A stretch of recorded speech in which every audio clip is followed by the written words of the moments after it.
মালিক রে আমি বড় পাপী, আমি বড় গুনাহগার। ও দয়ার আল্লাহ, আমি 10 বছর তোমার গোলামি করি নাই, আমি 20 বছর গোলামি করি নাই। আল্লাহ আজকে মনিরুল ইসলাম শরীয়তপুরি আমার ভাই শোনা গেছে তোমারে বন্ধু বানাইলে ওই জান্নাত পাওয়া যাবে। মালিক রে তুমি আমারে দাও না মাফ কইরা। যুবক রে যদি কেউ আল্লাহরে বন্ধু বানাইতে পারে তার কোনো আর চিন্তা নাই, তার চিন্তার কারণ নাই গো বাবা।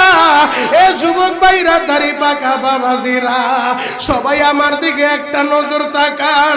এই যে দেখেন আমি হাতের ভিতরে আহারে টিস্যু দিয়া কাফনের মতো একটা দৃশ্য বানায় ফেললাম।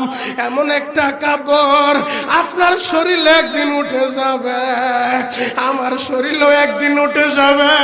ও চেয়ারম্যান ভাইরা।